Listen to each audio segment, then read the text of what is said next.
yang awalnya tuh nggak tahu dari mana gitu, kok bisa ada seperti ini gitu. Kalau boleh spesifikasinya malam menjelang maghrib, maghrib menjelang malam gitu ya bang? Hampir bisa dibilang dari sore itu pasti ada kejadian, subuh juga ada kejadian, kadang siang pun ada kejadian. Di waktu yang mungkin kita bilang nggak masuk akal loh, kayak begini kok bisa ada kejadian. Oke. Nah awalnya tuh di 2015 saya belum nempatin rumah itu, yang tadi saya bilang kita dapat bingkisan kayak begitu, akhirnya kita bakar si tulangan ayam ini, tulangan ayam, terus tulisan Chinese, semua kita kumpulin, kita bakar, karena kita nggak percaya dengan hal-hal seperti itu. Ya. Lagi-lagi jam 12, jam 1 saya kebangun, karena anjing saya di bawah gonggong, berisik banget. Gua. Ganggu banget gitu kan. Saya turun ke bawah nih, cek, saya intip dari jendela. Saya intip. Orang gila. Ada orang gila depan pagar. Oke. Orang gila nih. Ada saya naik lagi ke atas. Masih gonggong lagi. Gua. Aduh, saya ke bawah lagi, saya buka pintu, saya ambil nih balok. Saya ambil balok, karena saya takut kan. Saya buka, saya samperin. Mas atau Mbak, jangan di situ, anjing berisik. Saya samperin lagi makin dekat. Mas, Mbak, jangan di situ, anjing berisik. Saya buka pagar saya, dia madep belakang, dia terbang dong ke arah saya. Assalamualaikum warahmatullahi wabarakatuh. Jumpa kembali di channel Magenta Malam Gentayangan. Terima kasih bagi Sobat Magenta yang sudah subscribe, like, share, and comment. Bang Genta doakan semoga kalian sehat-sehat selalu, panjang umur, dan dimurahkan rezekinya. Oke, cerita kali ini datang dari Sobat Magenta bernama Bang Jordan. Beliau mengalami kejadian mistis pada saat di rumahnya di daerah. Kebetulan narasumbernya Bang Jordan sudah ada di studio Magenta. Kita panggil Bang Jordan. Silakan Bang Jordan. Halo Bang. Alhamdulillah. Aduh, akhirnya setelah susah payah, akhirnya ada di sini. Ada di sini. Terima kasih nih Bang Jordan sudah mampir di studio Magenta nih Bang Jordan. Setelah perjalanan jauh banget. Tinggal di mana Bang Jordan? Tinggalnya jauh banget lah, pokoknya 2 jam. Kegiatan sehari-hari boleh kalau kegiatan kalau aku sendiri musisi. Masya Allah, tuh Sobat Magenta musisi. Aku penyanyi dan nanti tanggal 19 bulan Mei aku keluarin album bandku. Apa namanya tuh? The 19. Oke. Nanti nebeng di sini. Oke. Silakan share. Lihat-lihat nih channelnya atau musisinya dari Bang Jordan. Bang Jordan, kita dengar dari tim kita sendiri bahwa Bang Jordan mengalami kejadian mistis pada saat di rumah. Tahun berapa tuh Bang Jordan? Itu tuh kejadian kita langsung masuk aja ya. Ceritanya tuh di 2015 waktu itu tuh aku punya keluarga besar kan. Keluarga besar tuh kita kontrak di salah satu rumah di Cianjur ya. Di Cianjur. Cianjur kan luas nih. Cianjur luas. Jadi tahun berapa tuh Bang Jordan? 2015 waktu itu tuh keluarga besar dari papa nyewa ngontrak rumah. Dan kebetulan memang waktu itu kan kondisinya aku masih di Cianjur kan. Saya masih di Cianjur. Kita datang ke sana, kita cek rumahnya. Memang kondisi rumahnya waktu itu tuh bisa dibilang masih bangunan Belanda ya. Masih bangunan Belanda. Dibilang horror banget ya. Wah, masih vibes-nya tuh horor banget lah. Jadul banget, kondisinya juga masih bocor-bocor segala macem, cat ngelupas segala macem. Akhirnya kita renovasi dulu. Oke, mengalami kejadian saat itu. Itulah awal kenapa kita datang ke situ tuh.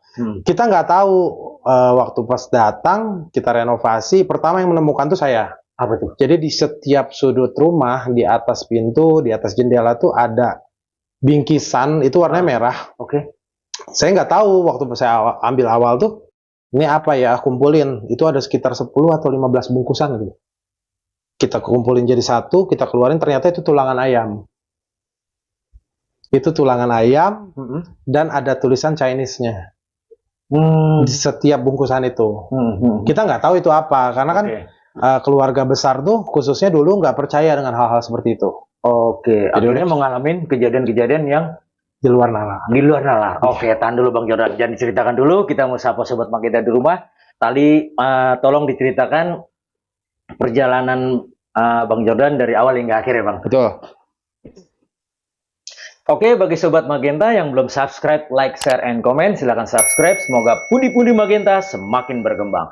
Dan bagi Sobat Magenta yang ingin menjadi narasumber seperti Bang Jordan, silahkan DM ke Instagram kami atau email ke magentachannel479@gmail.com. Penasaran dengan kisah selengkapnya? Cari posisi senyaman mungkin, gunakan headset Anda. Dare to hear, let the story begin.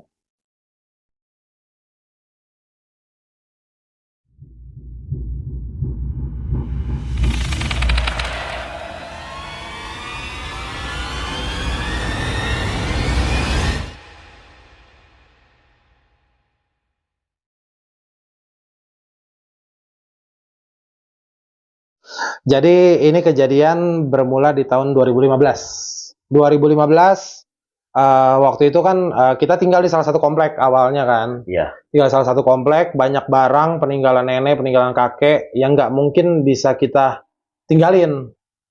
Sampai akhirnya kita diskusi keluarga besar, ya udah deh kita ngontrak satu rumah, nyewa satu rumah. Untuk awalnya tuh mau nyimpen barang-barang kakek nenek aja. Ya, peninggalan. Peninggalan, karena kan nggak mungkin untuk dikasih ke orang, apalagi dijual gitu kan, sayang banget. Akhirnya kita ngontrak satu rumah yang itu bisa dibilang rumahnya gede banget. Rumahnya gede banget, ada 5 kamar. Denahnya tuh, denah rumahnya, pertama tuh ada gerbang. Gerbang masuk nih ada halaman. Halamannya sekitar 6 kali 6, 6 kali 6 lah. Oke. Sebelah kirinya tuh garasi. Sebelum kita masuk tuh garasi, dia nempel sama rumah langsung. Ada garasi, jadi kita masuk. Di pertama masuk buka pintu tuh langsung ruang tamu.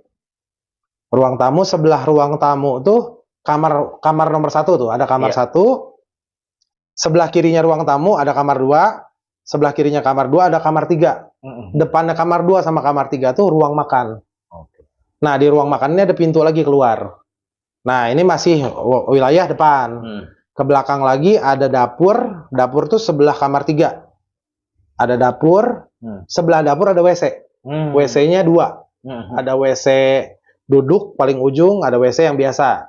Di depannya dapur tuh ada kamar lagi. Kamar 4. Nah, di lantai 2 ada kamar lagi, kamar 5 sama kayak ruang tamu lagi. Oh, besar lah ya. Lumayan besar. Oke. Nah, di lantai 2 itu bawahnya bukan bata, tapi bawahnya kayu. Jadi otomatis siapapun jalan pasti kedengeran. Iya. Nah, ini harus diingat denahnya karena hampir semua sudut, hampir semua kamar pasti ada kejadian.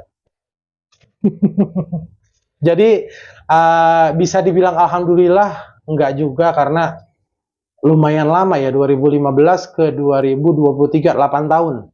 Oke. 8 tahun harus siap dengan kondisi berhari-hari, mungkinnya hampir setiap hari merasakan teror. Yang awalnya tuh nggak tahu dari mana gitu, kok bisa ada seperti ini gitu. Kalau boleh spesifikasinya malam menjelang maghrib, maghrib menjelang malam gitu ya Bang? Hampir bisa dibilang dari sore itu pasti ada kejadian. Subuh juga ada kejadian. Kadang siang pun ada kejadian. Di waktu yang mungkin kita bilang nggak masuk akal loh. Kayak begini kok bisa ada kejadian. Oke. Nah, awalnya tuh di 2015 saya belum nempatin rumah itu. Yang tadi saya bilang kita dapat bingkisan kayak begitu, akhirnya kita bakar.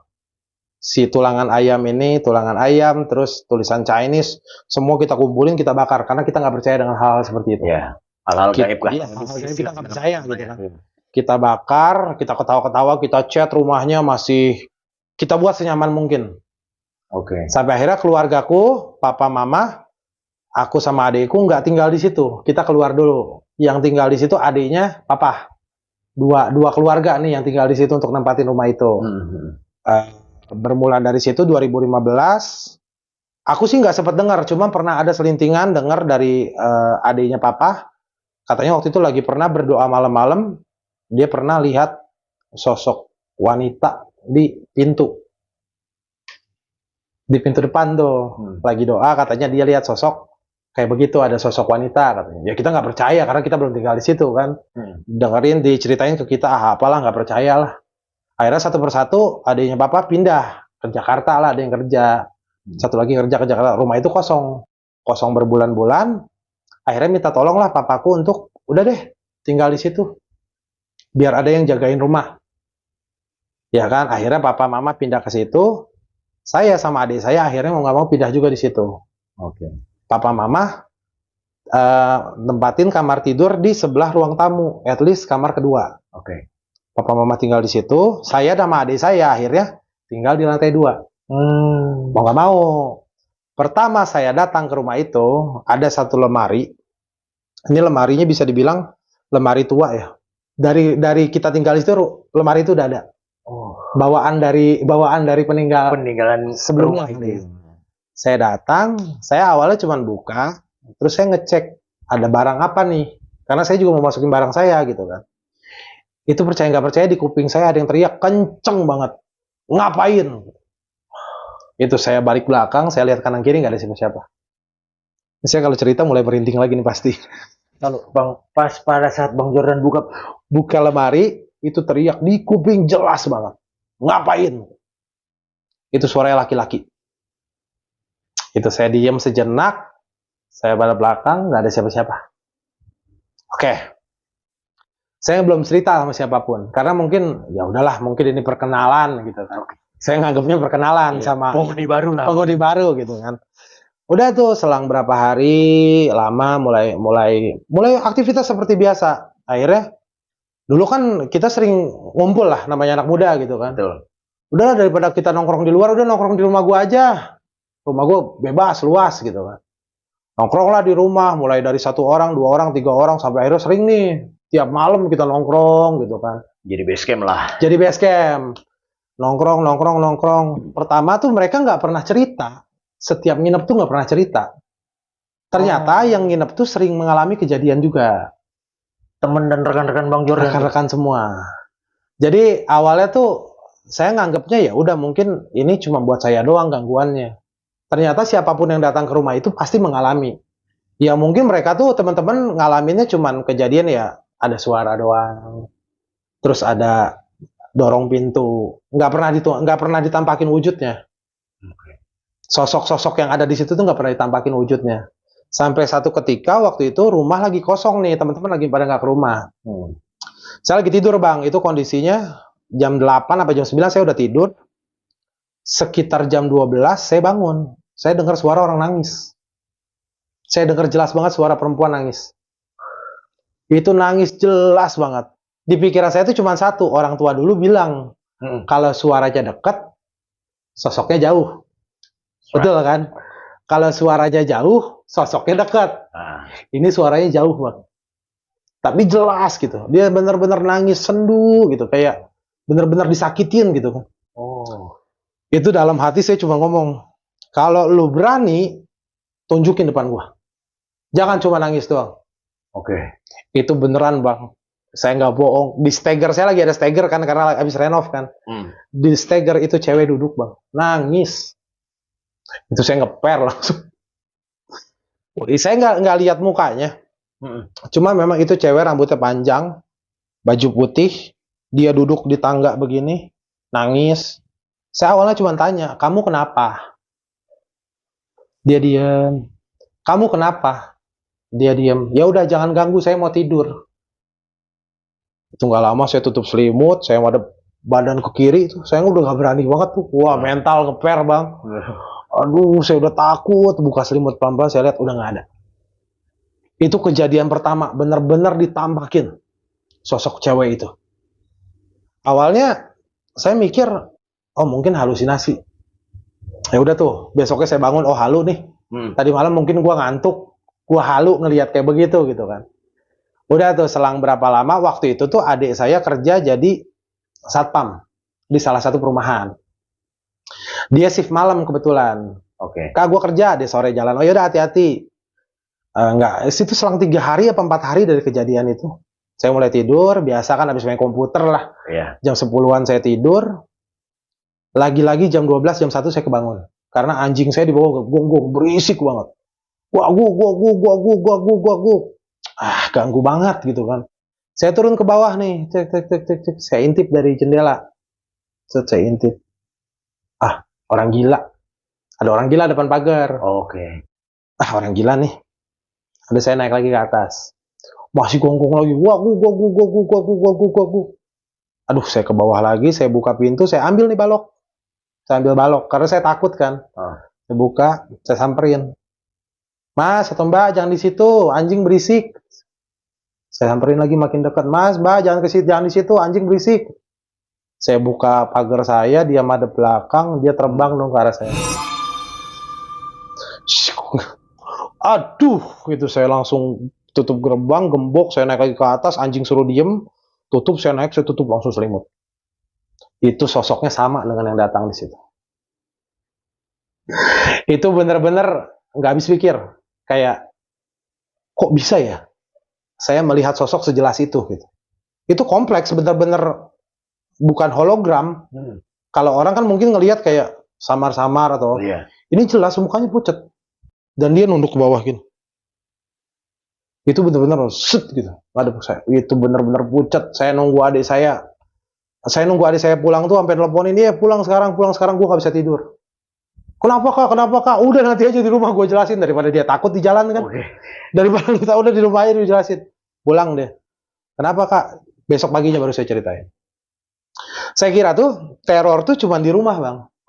Ternyata teror ini tuh membawa saya di luar rumah pun saya merasakan. Jadi ngikut. Mungkin saya nggak ngerti ya. Mungkin entah dari sosok yang di rumah ini ngikut sampai akhirnya saya bisa diliatin di sekitar. Atau mungkin memang sayanya sensitif gitu kan, saya juga nggak ngerti. Ini kejadian tuh yang berikutnya dialamin tuh pertama sama mama saya. Akhirnya saya kan cerita sama orang tua. Orang tua saya juga skeptis, nggak percaya sama begituan, apaan, kita tinggal di sini juga aman-aman aja gitu. Kejadian gak lama dari situ mama saya tuh nonton TV di ruang makan tuh, yang tadi saya ceritain di depan kamar 2 dan kamar 3. Nonton di situ, nonton TV, nunggu saya pulang malam kan habis nyanyi kan. Pulang malam sekitar jam 10 jam 11. Biasanya tuh dia yang bukain pintu, mama saya yang bukain pintu. Ini saya pulang kok nggak ada yang bukain pintu, saya harus telepon dulu gitu kan. Akhirnya telepon, bukalah pintu. Kenapa mau udah tidur? Mama tadi lagi nonton katanya, ceritanya kan lagi nonton jam 8 ketiduran. Ketiduran, dia nonton, dia yang gini kan, ketiduran. Tiba-tiba dia lihat, kebangun kok, di sebelah kanan kayak ada yang ngeliatin, katanya. Mama saya begini kan tidur, di sebelah kanan mama saya kayak ada yang gini. Saya akhirnya kan agak melek, pas buka mata lihat kanan, ternyata ada sosok laki-laki gosong, hitam, full. Dan dia ngelihat begini. Mama saya yang tadinya begini kan refleks pas lihat langsung begitu kan, kaget. Dikirain papa. Papa saya kan orang Kupang. Jadi memang hitam kan. Dikirain papa, ternyata pas dilihat bukan papa. Langsung lari ke kamar. Matiin TV langsung lari ke kamar. Langsung berdoa. Saya pulang kan nggak tahu apa-apa. Pintu dikunci kan, saya telepon, Ma, bukain pintu. Akhirnya nyokap bukain pintu. Kenapa, Ma? Tadi lihat sosok itu. Itu malam itu mencekam banget. Yang puncak tuh dingin. Ya kan? Cianjur tuh dingin. Berubah jadi panas ya? Nggak jelas banget hawanya. Itu malam itu hawanya nggak jelas banget. Jadi sosok-sosok di rumah itu tuh sekali nampakin nggak cuma satu. Ada lagi kejadian. Ini calon istriku. Dia datang. Ya memang kita kan sering nongkrong di rumah kan. Calon juga suka datang gitu kan. Dia lagi masak. Di dapur nih kondisinya, dia lagi masak. Jadi dari ruang makan mau ke WC kan harus lewat dapur tuh kan. Betul, lewat dapur kan. Dia lagi masak, tiba-tiba calonku tuh ngeliat ada mamaku katanya ke WC. Oh, mama ke WC, oh ya udah. Dipanggil, mah. Ternyata mama lagi nonton di tempat duduk itu. Mama tadi ke WC. Enggak, mama lagi nonton dari tadi. Lah, yang ke WC siapa? Badannya sama, rambutnya sama, bajunya sama, jalannya sama. Pas dilihat ke WC itu nggak ada siapa-siapa. Tapi kan yang namanya manusia ya, ujung mata kelihatan kan? Betul. Pergerakan apapun ujung mata kelihatan kan? Ini calonku lagi masak tuh lihat. Sekelebetan. Ada yang lewat dan, wah itu jelas banget. Sampai akhirnya, itu udah mulai panik lagi tuh. Nanti seminggu 2 minggu aman. Ada lagi kejadian. Nggak terduga kejadiannya. Kadang kita tuh ngarepnya Kalau kejadian kan biasanya yang namanya hal gaib ya, malam di jam-jam gelap gitu kan. Ini pernah kejadian waktu itu sore-sore bang. Nggak lama dari seminggu 2 minggu dari kejadian calonku ngelihat mamah ya. Nggak lama dari situ tuh kita ngumpul lagi nih, jadi base camp lagi, kita ngopi-ngopi santai gitu kan. Ini kejadian sore-sore sebelum maghrib, sekitar jam 5-an lah. Kita lagi ngobrol 5 orang apa 6 orang gitu, lagi bercanda-bercanda, ketawa-ketawa gitu kan di lantai 2 nih, di depan kamar. Ketawa-ketawa, itu botol minum bang, ukuran segini, itu airnya full. Dibanting di depan kita. Keangkat begitu. Wah! Kita semua diem. 5 orang atau 6 orang, saksinya masih pada ada. Nanti kalau teman-teman ya saksinya harus komen nanti pokoknya. Itu bener-bener di depan kita jedek, kenceng banget. Itu kita semua diem, nggak ada yang bisa ngomong. Akhirnya saya ngomong, kalau misalkan mau jahil jangan kayak begini caranya, tunjukin aja sekalian. Kita udah kesel banget. Tantangin aja sekalian gitu kan.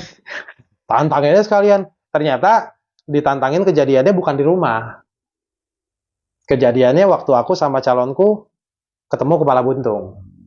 Ini tuh bingung. Kayaknya efek dari rumah tuh ke bawah.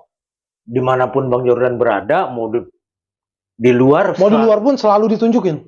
Ada hal gaib. Nah ini tuh kondisinya waktu itu aku sama calonku habis dari rumah, terus kita ngopi. Ngopi nih, set ngopi. Kita pulang jam 8 malam, setengah 9 lah, masih pagi. Ya. Setengah 9 masih pagi kan. Rumah calonku tuh masuk gang, turun lewat masjid, dia turun gini lewat masjid, terus belok kanan, lurus, baru belok kanan lagi. Ini kondisinya lagi hujan rintik, setengah 9. Turun kan jalan kaki, pas belok kanan bang, di depan saya lihat, tinggi gede itu, jalan kan di depan tuh jalan agak turun begini kan, baru ada lampu tuh, sosok ini nutupin lampu. Jadi itu estimasi saya tingginya sekitar 3 meteran, karena jalannya turun. Saya jalan sama calon, aduh, saya cuma ngomong satu, kamu lihat gak? Calon ngomong, lihat. Berdua lihat. Saya untuk biar nggak panik kan, biar nggak panik. Nggak sayang, itu bukan setan, itu manusia. Terus dia ngomong, kepalanya mana beb? Kita cuma lihat dari ujung bahu sampai ujung bahu. Oh, begini dong. Dia udah merinding lagi. Ujung bahu. Dia kalau itu manusia kepalanya mana? Saya yakinin lagi dong. Dia lagi nunduk kali. Nggak mungkin, Beb. Enggak, itu manusia. Oke, kita belok nih, Bang. Masuklah ke rumah dia kan. Saya penasaran. Saya simpen tas, saya balik lagi. Itu nggak nyampe 5 detik lah. Saya balik lagi, nggak ada sosok. Saya lihat kanan, wah nggak ada. Saya balik untuk ngeyakinin pacar saya kan, calon kan. Manusia, Beb, tadi orangnya lewat. Oh, biar nggak takut. Biar nggak takut. Saya juga udah panik bang. Itu akhirnya udah tuh kita, udahlah cairin suasana lah biar nggak panik gitu kan. Biar tenang segala macem. Akhirnya saya mau pulang sekitar jam 11-an. Saya harus lewat lagi tempat yang sama kan. Takut saya bang. Ya masa saya harus ketemu sosok lagi yang sama gitu kan. Telepon adik saya, jemput gua di rumah kamu, di rumah ini, motornya turunin. Oh iya, turunin. Adik saya masih ketawa-ketawa, kenapa kak? Tadi gue lihat kepala buntung. Wah, ngebut kita naik motor. Ngebut, itu gang kecil. Sampai akhirnya mulailah tanya sama, waktu itu mamahnya aku tanya. Mah, kemarin aku lihat begini, ada sosok kepala buntung. Dan ternyata itu urban legend di situ. Oh. Jadi sosok itu tuh memang penunggu di situ. Dan jarang orang bisa lihat sosok itu tuh jarang. Oh. Nah, akhirnya aku mulai berpikir lah, mungkin ini ada koneksivitasnya sama rumah ini. Jadi sosok yang di rumah ini mungkin nunjukin, ini loh sosok di sini. Ini loh sosok di sini. Sampai akhirnya, ini cerita yang paling epic bang. Ini paling epic dari semua yang paling epic. Ini kejadiannya, saya masih di rumah itu sekitar 2021 lah. Sebelum COVID kalau nggak salah. Ini kita lagi holiday lah. Kita lagi refreshing, lagi bahasa anak sekarang healing. Healing. Kita healing ke salah satu wahana permainan. Ini wahananya besar banget, terkenal banget lah. Iya. Salah satu wahana permainan di Kota B lah kita sebut. Kita main ke sana, waktu itu 4 orang. Saya, ada sebut aja lah namanya, ada Ato, ada Haldi, ada Aga, sama ada calonku berenam berangkat. Naik mobil, nyampe sana. Kita holiday. Main lah, main inilah, naik wahana inilah, naik wahana ini. Sampai satu ketika, kita naik wahana rumah hantu. Wah, jangan-jangan menyerupai nih. Kita naik rumah hantu nih. Di antrian penuh, Bang. Jadi kan pintunya tuh, ini pintu antrian, ini pintu keluar. Iya. Cuman dibatas sama garis doang. Polis lain, kayak polis lain gitu. Iya. Cuman dibatas gitu. Di antrian tuh rame banget. Di arah pintu keluar nggak ada orang. Karena memang orang masih pada di dalam, belum ada yang keluar. Saya sama calon bikin story. Kita bikin status lah ya. Status bumerang. Bumerang. Udah didiemin aja. Kita masuk wahana, ketawa-ketawa karena hantunya juga hantu-hantu mainan gitu kan. Aku ingat banget pada saat saya bikin bumerang, nggak ada orang keluar. Dari arah pintu keluar tuh nggak ada orang. Karena kita tuh kameranya madep ke pintu keluar. Nggak ada orang sama sekali. Udah, karena waktu itu kan di situ kondisinya nggak ada sinyal, jadi kita nggak bisa langsung update. Iya. Jadi kita save dulu, kita kumpulin tuh foto-foto video, udah aja. Pulanglah kita, di situ nggak ada kejadian. Pas pulangnya ternyata, pas dicek video, ternyata pas kita sebelum naik rumah hantu, aku lagi bumerangan sama calonku berdua nih, di tengah-tengah tuh ada yang ngikut, mukanya hancur. Videonya masih ada, ntar aku tunjukin. Oke.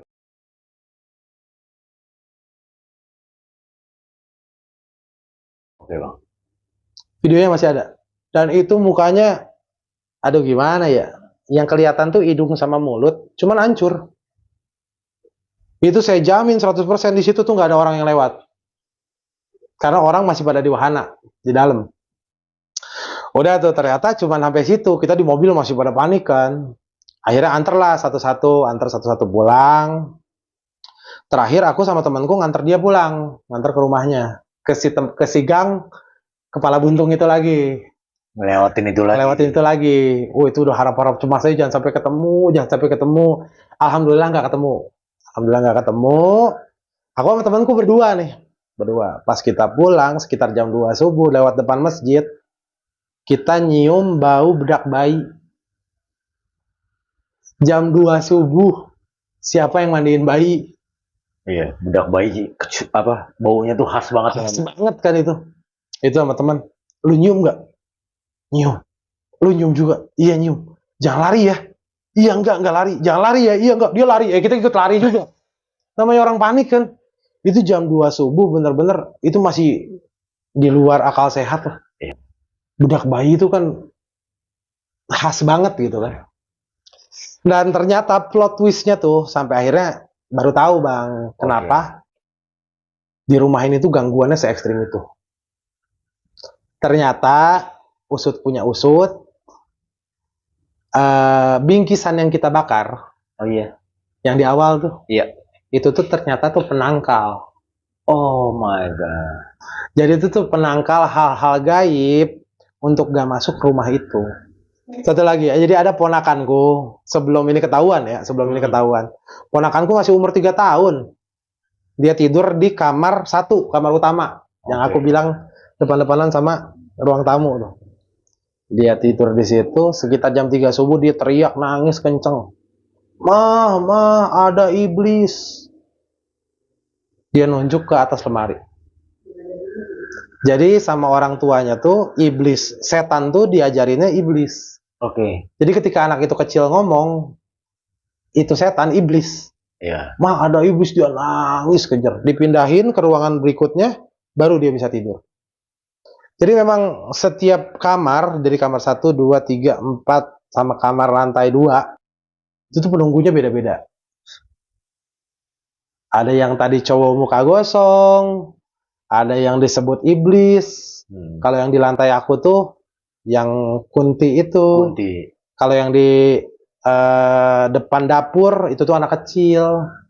Anak kecil yang sempat naik lihat-lihat itu. Nah, Iya. itu. Jadi memang sosoknya tuh mereka tuh bisa datang ke situ karena yang tadi aku bilang. Oke. Penangkalnya kita bakar. Karena skeptisnya kita sama hal-hal seperti itu. Iya. Nah, yang lebih epicnya lagi, jadi kan rumahku ini bersebelahan kan, ada rumah lagi sebelah. Iya. Rumah sebelah ini kosong, puluhan tahun ini kosong. Ini kosong, udah nggak pernah ada orang. Nggak pernah ada orang sama sekali, cuman memang pernah ada cerita bahwa ada asisten rumah tangga yang meninggal di situ. Di rumah kosong itu. Rumah kosong itu. Jadi setiap jam 4 subuh atau jam 3 subuh di kamar aku di lantai 2 selalu dengar dari rumah sebelah tuh ada yang dorong-dorong meja. Bersih-bersih. Oh, Dorong meja, dorong apa segala macam. Awalnya nggak percaya. Awalnya mungkin itu suara tikus kali atau suara apa kali gitu kan. Ternyata rumah sebelah tuh satu ketika ngajak aku lah, Jo minta tolong bantuan dong, mau rapi-rapi rumah sebelah. bersih-bersih lah ya. Bersih-bersih. Berarti kan mau nggak mau kita masuk rumah itu. Percaya nggak percaya bang, puluhan tahun itu rumah kosong, nggak ada debu sama sekali. Di barang-barang dalam rumah itu. Sama sekali nggak ada debu, saksinya banyak. Kita ngangkatin barang yang namanya rumah kosong harusnya berdebu kan. Paling nggak udah tebal lah tuh. Minimal ada sarang laba-laba atau apa. Iya. Ini kita masuk kayak rumah, begini bersih. Itu ternyata usut punya usut ya dari sosok asisten rumah tangga itu. Yang tiap subuh memang bersihin rumah itu. Dan selalu terdengar oleh. Nah, selalu terdengar sama kita. Itu pokoknya kalau dia bersih-bersih ya kayak serak dia gosok. Kita kalau udah main komputer nih, jadinya bercandaan. Oke. Denger gak? Oh ya denger. Udah biarin lah lagi beres-beres. Kenapa nggak sekalian beresin rumah kita ya? Awal belum tahu tuh. Iya, awal belum tahu. Ayo, lu ntar udah tahu beresin rumah kita, lihat sosoknya kabur lu gitu kan. Karena memang penampakannya tuh kalau yang itu asisten rumah tangga. Sosok cewek. Sosok cewek, ya bisa dibilang kayak ibu-ibu gitulah. Iya. Nanti meninggal di situ kayaknya. Meninggal di situ, sakit di situ. Jadi itu rumah sampai sekarang rumahnya masih ada. Dan lebih epicnya lagi, rumahku tuh depannya salah satu hotel terbengkalai. Jadi bisa jadi juga gangguan bisa dari situ. Hotel terbengkalai yang benar-benar udah jadi ilalang. Iya. Udah jadi ilalang. Nanti mungkin kalau mau penampakan rumahnya, jangan dikasih lihat ya. Karena ini memang rumahnya dari depan aja udah serem. Dari depan aja udah serem. Dan sebelah-sebelahnya juga ada tetangga tapi seperti tidak ada tetangga gitu. Jadi kayak benar-benar hening, sepi. Hening banget itu. Jadi memang rumahnya sampai sekarang kayaknya masih beroperasi ya, karena kita akhirnya 2024 memutuskan untuk pindah. Oh, jadi belum lama ya bang? Belum lama pindahnya, karena memang udah nggak kuat juga. Nggak nyaman juga. Nggak nyaman. Pada akhirnya ada terus kejadian. Mau siapapun yang tinggal di situ, ada aja kejadian. Mau misalkan kayak saya sendiri ini di situ, seolah-olah kayak diliatin. Dari kanan kiri itu banyak yang lihat gitu. Jadi nggak nyaman. Oke. Pada akhirnya keluarga besar memutuskan untuk, udah deh kayaknya kita udah nggak bisa di sini. Kita pindah nyari rumah baru. Dan setelah kita pindah, alhamdulillah nggak pernah ada kejadian apa-apa. Even melihat sesuatu, dengar sesuatu, nggak pernah ada. Makanya itulah mungkin dari rumah itu. Oke. Yang membuat saya bisa lebih peka lagi sama hal-hal goib. Rumah di salah satu tempat di Cianjur lah. Di Cianjur ya bang. Waduh. Terima kasih nih Bang Jo sudah menceritakan true story-nya bagi Sobat Magenta nih. Silakan diminum Bang Jo. Aduh sampai terpana nih kita nih. Wah, ini dia. Nih kita minum dulu ya. Ya. Biar lancar lagi nih Bang Jo. Sampai gak diminum dari tadi ya? Ya, itu memang kita. Aduh, Bang Jo, sampai terkesima mendengar cerita dari Bang Jo sendiri. Bang Jo, yang jadi penasaran buat saya itu, pada saat kotak itu dibakar, sebelum mengalami kejadian itu, hal yang paling, maksudnya boleh dibilang yang paling horor itu seperti apa, Bang Jo? Di rumah itu atau di luar rumah itu? Iya, kan semenjak Bang Jo membakar, kejadian itu selalu muncul, selalu ada. Nah, yang paling horor tersendiri? Yang paling horornya, kalau dari saya pribadi sih ya itu yang ketemu sosok kuntilanak di depan itu tuh, yang dia terbang bener-bener madep ke muka. Itu bener-bener gak bisa lupa sampai sekarang. Karena apa ya?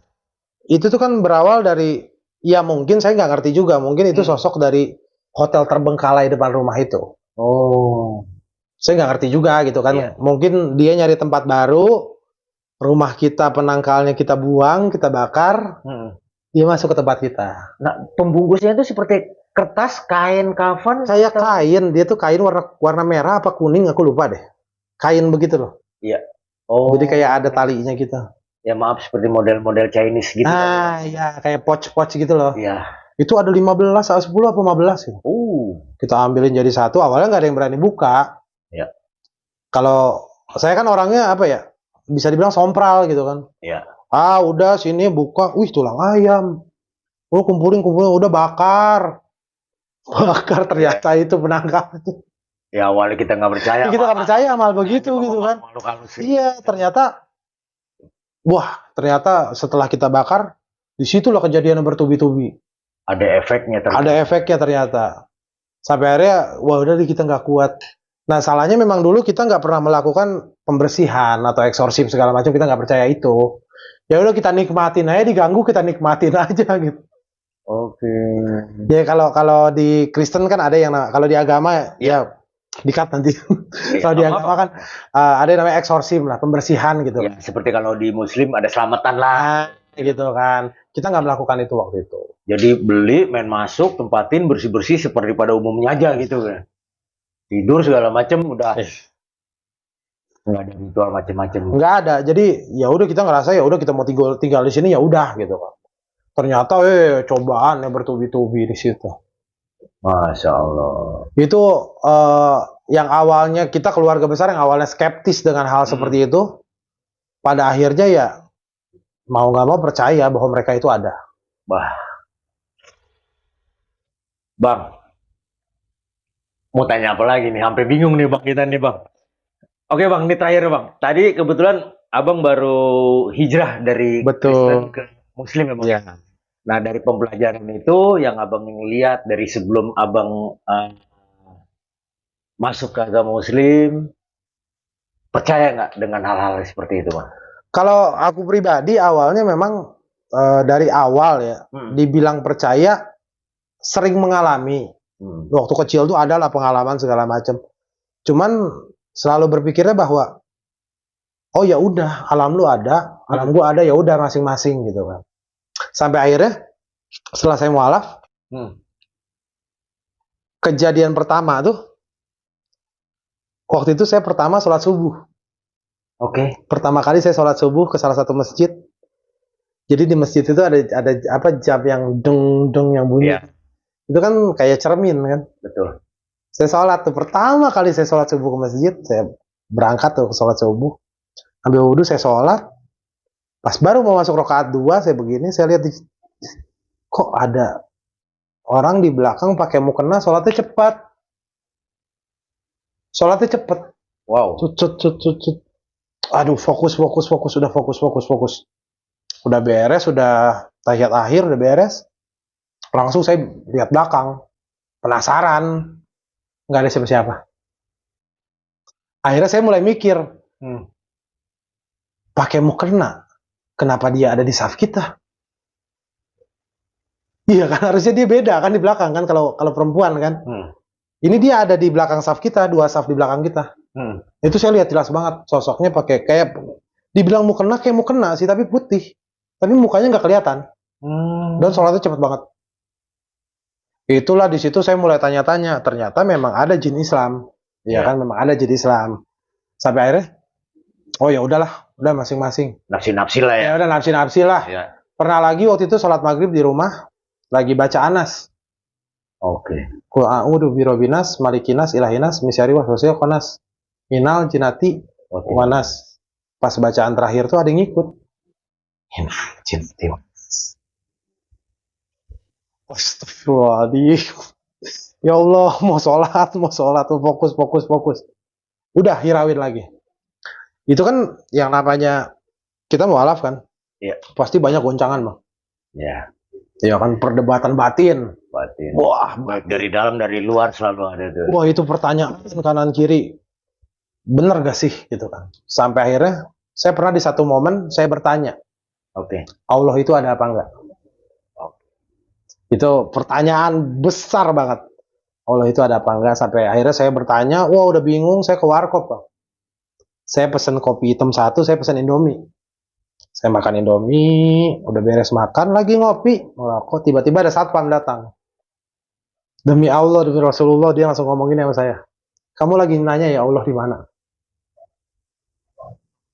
Saya duduk diam, tarik napas. Kenapa, Pak? Kamu lagi nanya kan Allah di mana? Nggak masuk akal dong, saya cerita aja sama siapa enggak kan? Oke. Ya udah Pak, kalau itu duduk aja ngobrol. Saya ngobrol nih sama satpam ini. Ngobrol. Dia tuh cuma ngasih filosofi simple. Kalau kamu sedang bertanya Allah di mana, ini yang saya tangkap dari dia ya. Iya. Dia nanya sama saya, kamu kesini bawa motor gak? Bawa, Pak. Kalau motor kamu hilang dicari gak? Ya saya cari. Nah sekarang kalau motor saya yang hilang, kamu bakal cari gak? Ya enggak, Pak. Kan itu motor Bapak. Sama kayak Allah. Makin kamu cari, makin kamu tahu Allah itu ada di mana. Kalau nggak kamu cari ya kamu nggak tahu Allah di mana. Di situ saya diam. Itulah yang menguatkan iman saya. Masa. Akhirnya dia berdiri. Ya udah saya pamit pulang. Dia salam. Dia pakai tas lempang. Tasnya digeser. Namanya Jibril. Saya merinding. Demi Allah Rasulullah. Namanya Jibril. Itu warkop pinggir jalan. Dia keluar. Set. Saya lagi ngopi. Saya keluar langsung cek. Nggak ada. Tapi saya tanya sama orang yang di warkop, semua lihat. Lihat bapak-bapak yang... Bapak-bapak itu ada. Satpam itu ada. Tapi ketika saya keluar, nggak nyampe 1 menit. Dia nggak ada. Itu melengos ya Bang ya? Melengos. Ya, kalau kita positive thinkingnya, oh mungkin dia masuk gang. Iya. Atau mungkin dia naik angkot. Tapi yang bikin nggak masuk akalnya, saya nggak pernah cerita ke siapapun tentang keraguan saya. Iya. Dia orang lain yang saya nggak kenal tiba-tiba datang, kamu lagi nanya Allah di mana? Tiba-tiba lah. Tiba-tiba seperti itu. Itulah pengalaman spiritual saya. Bang, satu lagi nih Bang, yang bisa jadi penasaran nih Bang. Dari semenjak Abang nempatin rumah baru itu, terus dapet istilahnya sesajen atau semangat sebangsanya Abang makan, sampai saat sekarang, indera penglihatan Abang boleh dibilang, indera penglihatan boleh dibilang, semakin kuat dan semakin kencang tuh Bang ya? Iya, jadi lebih sensitif. Lebih sensitif? Lebih sensitif sama hal-hal seperti itu. Nah, menurut Abang itu sebagai anugerah atau musibah? Atau musibah? Nah, kalau menurut aku pribadi sih, lebih ke, ya mungkin ini anugerah. Karena aku bisa menyampaikan sesuatu yang nggak bisa disampaikan oleh manusia. Wih, cakep. Epic nih. Bang Jo, udah nggak bisa ngomong nih. Bisa nggak Bang Jo memberikan pesan-pesan untuk Sobat Magenta nih biar nggak mengalami kejadian seperti yang dialami Bang Jo, gimana cara menanggulanginya biar Sobat Magenta tuh di rumah semakin nyaman, hidup kan kita selalu berdampingan dengan makhluk-makhluk astral kayak gitu Bang Jo ya. Bisa, silakan Bang Jo. Ya intinya kalau dari aku pribadi sih, makhluk gaib itu ada. Ya. Mereka itu ada, tapi semakin kita takut, semakin mereka berani sama kita. Intinya, kalau melihat yang seperti itu, kita nggak boleh takut, kita nggak boleh panik, karena derajat kita jauh lebih tinggi dari mereka. Mantap. Terima kasih Bang Jo. Terima kasih Bang. Masya Allah, semoga kita bisa bertemu di lain kesempatan lagi. Amin. Salam buat keluarga, buat ibu. Semoga iman dan takwa Abang Jo semakin erat. Amin. Semoga Allah ridhoi Bang Jo. Amin, amin, amin. Oke, terima kasih bagi Sobat Magenta sampai detik ini. Dan bagi Sobat Magenta yang ingin menjadi narasumber seperti Bang Jo, silakan DM ke Instagram kami atau email ke Magenta Channel 479@gmail.com. Dan jangan lupa nyalakan lonceng notifikasinya agar tidak ketinggalan cerita-cerita horor dari kami. See you and beware of your mind.